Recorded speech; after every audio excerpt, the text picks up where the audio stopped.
It is time for the head coach of America's team, Brian Schottenheimer, brought to you by Black Rifle Coffee Company, the official coffee of the Dallas Cowboys. On Sean and RJ, and I don't know how Brian is going to get through an interview without his beloved Bobby here, who's out on vacation. You know, we left that. We talked to him earlier in the spring or in the summer, and I thought him and I were kindred spirits. Yeah, and you brought the merch. I brought the merch. Yeah, the gear. And you quickly got discarded. Discarded. Yes, discarded like yesterday's trash. You must not have liked the things that you put on that shirt. That could have been inappropriate. It was very, very suitable for work. Okay. It was very SFW. Good morning, Coach. How are you? Guys, I'm doing amazing. Two things. Number one, I actually have the merch on right now. That's one, so I love the merch. Number two, the reason the morning's so great, I actually feel like I'm coming on a few minutes late, is Bobby and I actually came up with the notes you guys are reading, because he and I talked a little ball this morning. He just sat down, talked a little ball, and I got him up to speed. We're ready. He's a ball knower. You just triggered me with that ball knowing. We may have to talk about that in Oxnard, but I've only football guys like Jason Witten. I guess Shotty can use it, but all the rest of us Joe Schmoes on the couch, when we say, let's talk ball, you can't do it. You at least agree with that armchair quarterbacks on the couch, you can't be talking ball.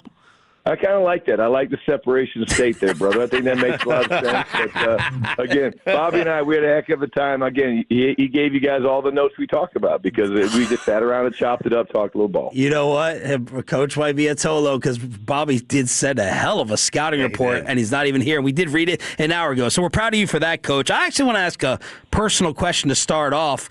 How is your gas tank right now? Like week 15 weeks in, first-time NFL coach, compared to the energy level or the amount on your plate as an assistant and a coordinator? Well, again, I think, number one, thank you for asking. I know you mean that, but I'll say this, man. It is a grind of a season, but, like, one of the things that I really, try to pride myself on is just, is working my ass off and staying prepared. And again, we got the little mini bye over the weekend after those four games in 17 days, and that was good. We did some self scout, but also got a chance to just relax a little bit with family. And I'm ready for the home stretch, man. Coach, I heard you talk about your relationship with Kevin O'Connell a little bit in the presser. Could you just kind of recap your relationship with him? What makes him stand out so much as an offensive mind?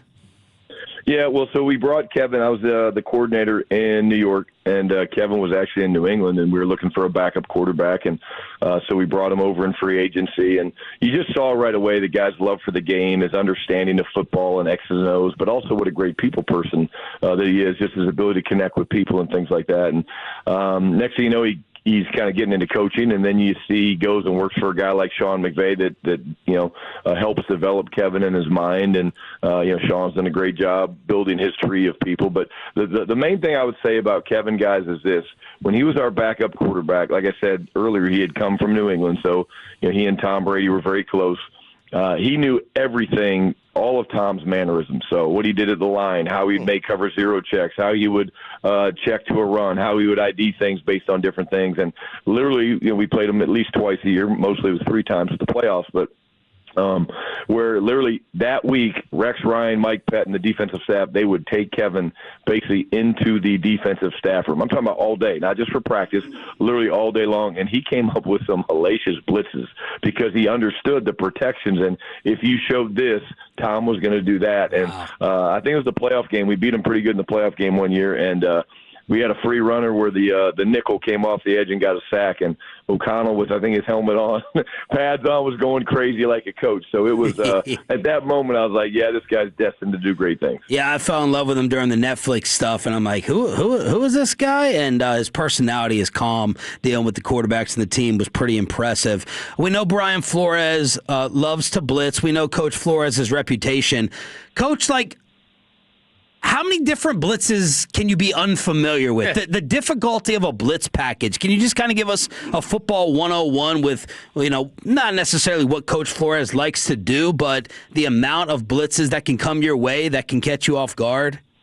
Yeah, I think the first thing I would say when you're talking about a Brian Flores defense, number one is when you look at him, he loves veteran players. Okay, so all right, well, so there's a style there. Well, why? Well, he wants to be multiple, and he needs guys and wants guys that can do different things from different looks, and they can adjust quickly, and that's what he's built. And, at the end of the day, there's only certain number of blitzes. So I can bring 5 guys, I can bring 6 guys, I can bring 7 guys, I can bring 8 guys. So it really is a numbers game, right? And a lot of it's based on how many backs you have in the backfield or how many potential blitzers you can bring. What I think they're so good at, guys, is they're so good at the disguise part of it. Meaning, again, whether they're bringing 6 or they're bringing 7, they make it look like they're bringing nobody, and then they bring 6 or 7.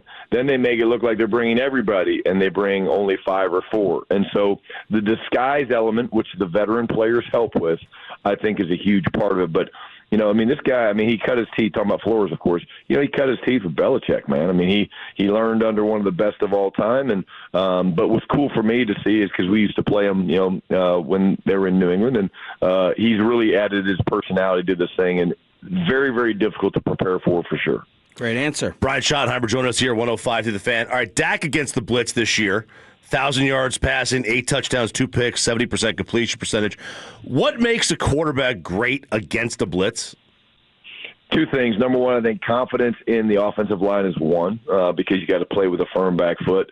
But just understanding we call it trouble series, guys. So trouble series is like anybody can drop back and throw a football. Not anybody, probably not you guys, probably not me anymore. Definitely not me anymore. But, anybody can do that when, it's a 4-man rush and you're holding up protection. But understanding where the line's sliding to and what your trouble series is, meaning, okay, this 4 week is a problem, here's my answer. This 4 strong is a problem, here's my answer. And I think what we've done over the past couple of years, which Dak's really bought into, is understanding and being a master at those trouble series. So he knows his 4 strong answer is X, or he knows his 4 weak answer is this.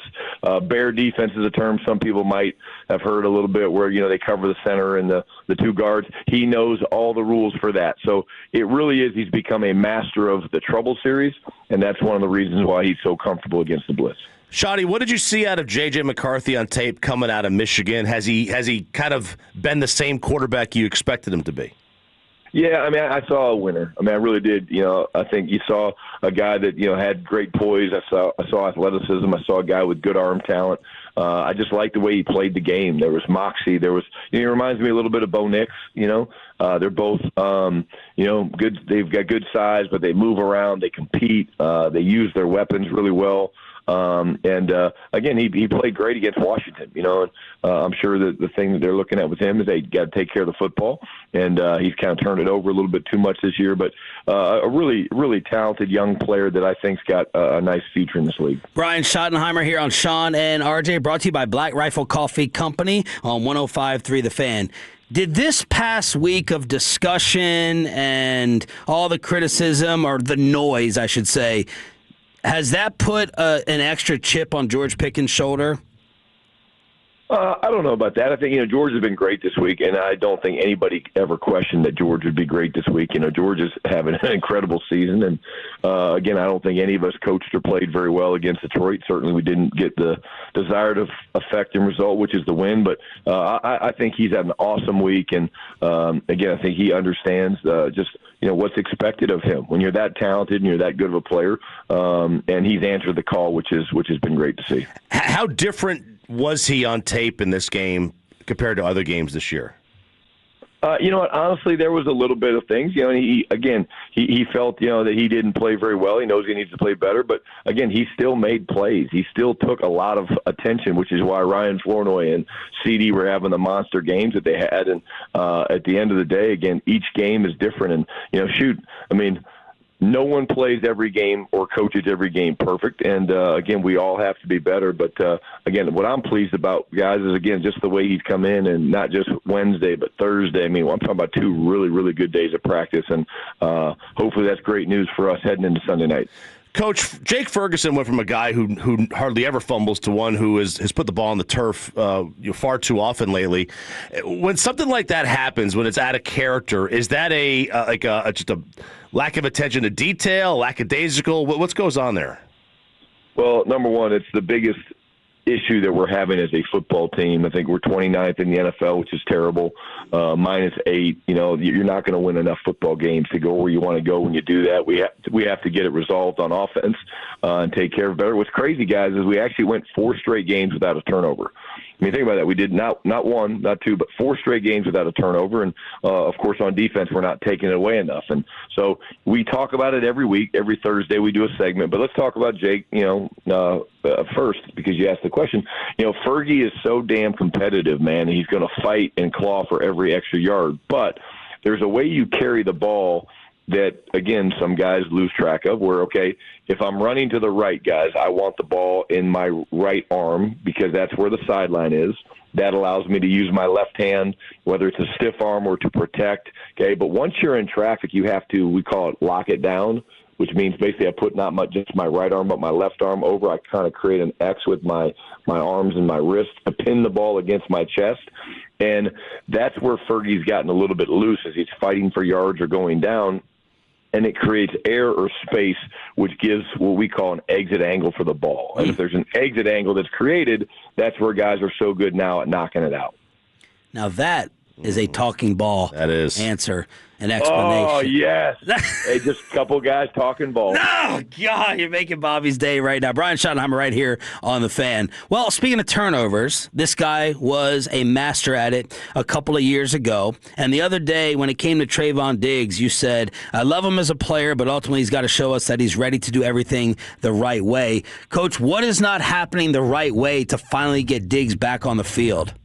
No, I think at the end of the day, the right way is just, you walk in the building to start the day and how you finish the day. And, again, I think he's doing a really good job. But, again, it's just the attention to detail and everything. Meetings, attention to detail in walkthrough, attention to detail in, the practice and all those things. And, again, I think, people don't quite understand, guys, what a ramp-up period means. You go from basically doing 0 football practice for, however long it is, a couple weeks, and then you're asked to go out there. Well, you don't forget how to play football, but your body hasn't done certain movements that they need to do at a high level to play to the level that Trayvon or anybody needs to do. And so it does take time. And, again, at the end of the day, Trey's no different than everybody else. We're always looking for that consistent approach, man, of competing every day. And I'll tell you this, he's having a really good week thus far, and it's just got to continue through today and into tomorrow. Is he close to 100% healthy?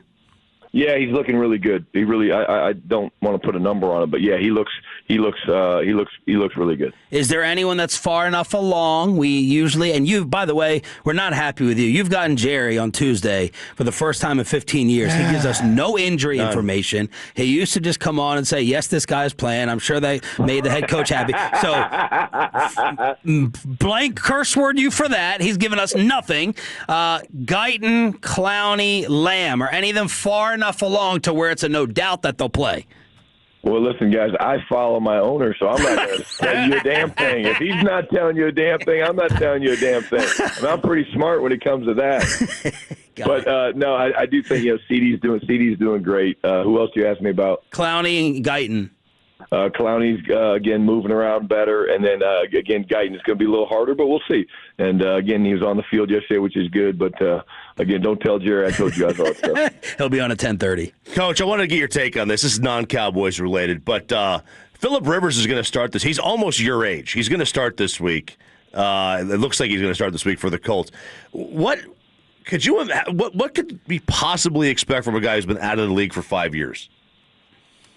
That's a great question. And first of all, let me say this. This guy, having been around when we drafted him when he came out of North Carolina State in San Diego, this guy is a unique individual. The way his brain processes football, guys, is just different. I'm talking elite level different.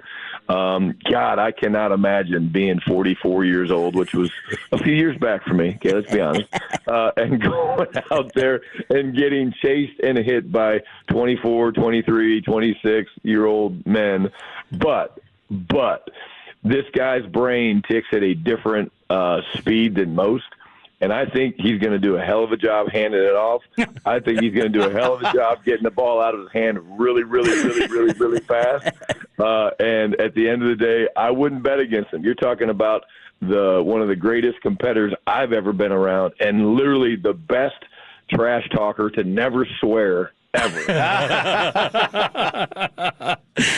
Amazing answers despite the insults. Thank you so much, Coach. Go get him Sunday night. All right, guys. Thanks. Always enjoy it. The great Brian Schottenheimer, brought to you by Black Rifle Coffee Company, the official coffee of the Dallas Cowboys.